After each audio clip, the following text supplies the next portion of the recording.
Om Swastiastu.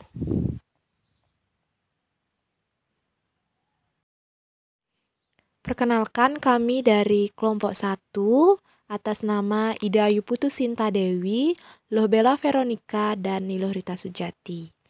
PPT ini dibuat untuk melengkapi tugas belajar dan pembelajaran dosen pengampu Niwayan Risna Dewi MPD. Adapun materi yang akan kami jelaskan yaitu mengenai konsep belajar dan bermain bagi anak usia dini. Sebelum lanjut, mari kita simak sedikit mengenai pengertian anak usia dini. Nah, menurut Undang-Undang Nomor 20 Tahun 2003 tentang Sistem Pendidikan Nasional, yang disebut dengan anak usia dini adalah anak yang berusia 0-6 tahun. Dan dapat kita simpulkan bahwa anak usia dini adalah anak yang berusia 0-6 tahun dan dalam masa golden age atau masa keemasan. Nah, anak usia dini ini di mana anak mengalami masa keemasan, pertumbuhan dan perkembangan anak sangat berjalan dengan pesat. Jadi, masa anak usia dini adalah masa yang sangat penting. Belajar bagi anak usia dini berbeda dengan belajar pada anak SD, SMP, maupun SMA. Nah, karena pada anak usia dini, kegiatan belajarnya sangat didominasi oleh kegiatan bermain. Adapun karakteristiknya yaitu anak bermain sambil belajar secara alamiah, dan membangun sendiri pengetahuannya. Jadi belajar bagi anak usia dini itu sangat dipengaruhi oleh kegiatan bermainnya. Karena dengan bermain, anak dapat memperoleh pengetahuan baru yang belum ia ketahui sebelumnya. Nah, kita juga harus mengetahui apa itu belajar. Belajar adalah sebuah proses dari yang tidak tahu menjadi tahu dan berlangsung sepanjang hayat manusia. Kegiatan belajar ini dimulai sejak anak usia dini sampai kita tua nanti, kita tetap belajar. Nah, adapun hal yang mendorong ataupun hal yang mendasari mengapa manusia itu perlu belajar. Yang pertama, karena adanya dorongan dari dalam diri sendiri secara terus-menerus. Misalnya, setelah kita tamat S1, kita ingin melanjutkan ke S2. Jadi, kita terus melaksanakan kegiatan belajar karena ada dorongan dari dalam diri kita secara terus-menerus. Yang kedua, sebagai kebutuhan hidup. Nah, semakin banyaknya kebutuhan hidup kita, maka semakin banyak pula pengetahuan yang harus kita ketahui untuk menunjang kebutuhan hidup kita. Jadi pengetahuan itu diperoleh dari kegiatan belajar. Yang ketiga yaitu untuk beradaptasi dengan perubahan. Semakin berjalannya waktu, maka zaman akan semakin berubah. Jadi pengetahuan-pengetahuan yang kita butuhkan juga akan semakin banyak. Apa yang kita ketahui itu dimulai dari kegiatan belajar. Jadi agar kita tidak ketinggalan zaman, maka kita harus terus belajar. Nah, itulah sedikit pengertian dari apa itu belajar.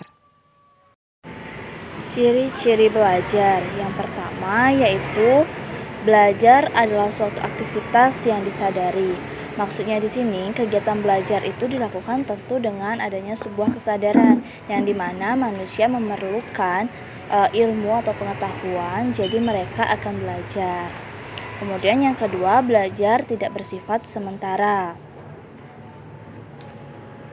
Di sini dapat diartikan bahwa kegiatan belajar ini dilakukan manusia sepanjang hayatnya.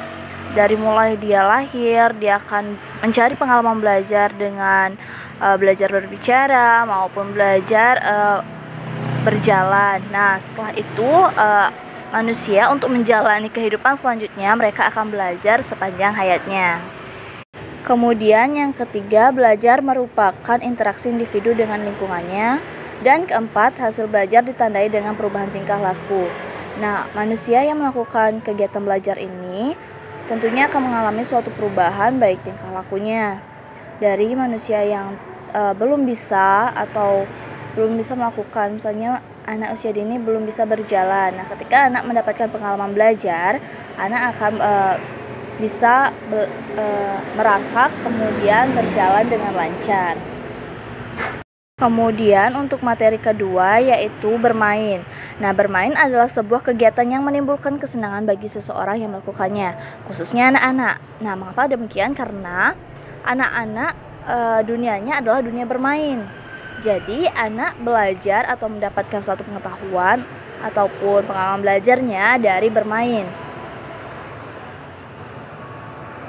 Banyak sekali aspek perkembangan yang akan dikembangkan dan dioptimalkan dalam proses bermain ini. Nah, apalagi bermain merupakan kegiatan yang menimbulkan kesenangan. Tentunya anak akan terpacu lagi dan ingin mengetahui lagi ketika mereka merasa senang dalam kegiatan bermain. Kemudian ada karakteristik bermain. Nah, pertama karakteristiknya yaitu bermain tidak ada aturan yang mengikat. Nah, tentunya ketika anak-anak bermain, jangan mengikat atau jangan membuat aturan yang berlebih ketika anak bermain.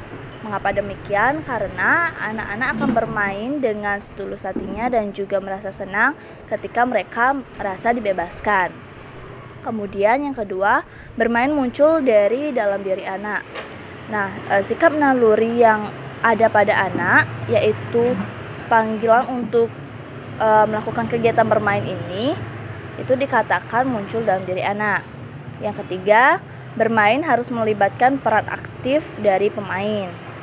Kemudian yang terakhir, bermain berfokus pada proses daripada hasil.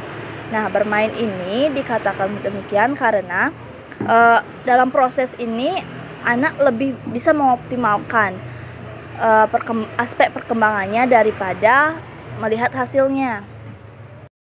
Baik, saya akan melanjutkan penjelasan dari teman saya, yaitu bermain sambil belajar merupakan kegiatan yang dilakukan seseorang anak di usia dini yang dilakukan dengan perasaan senang tanpa paksaan, namun memiliki pola-pola yang diharapkan mampu menciptakan hasil guna perkembangan baik bagi diri anak itu sendiri.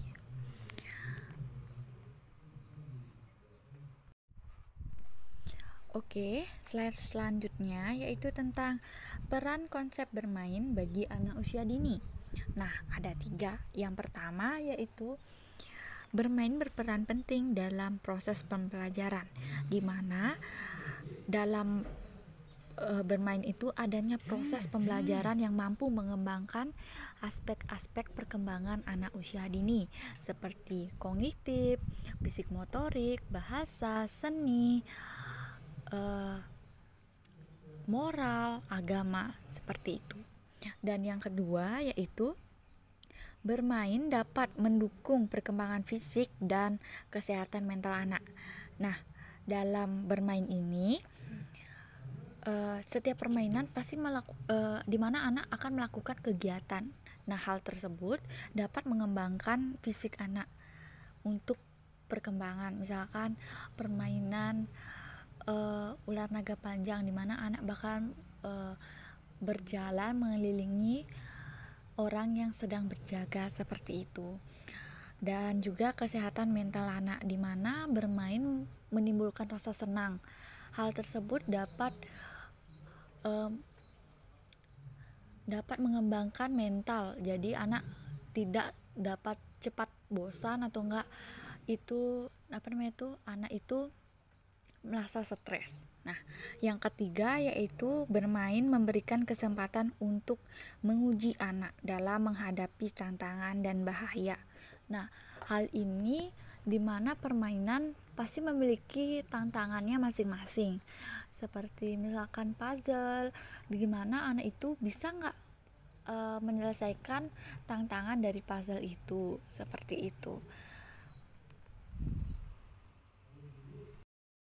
Itu saja pemaparan materi dari kelompok kami tentang konsep belajar dan bermain bagi anak usia dini. Mohon maaf jika ada salah kata atau dalam pengucapan penjelasan kami. Akhir kata saya tutup dengan Parame Santi. Om Santi Santi Santi Om. Terima kasih.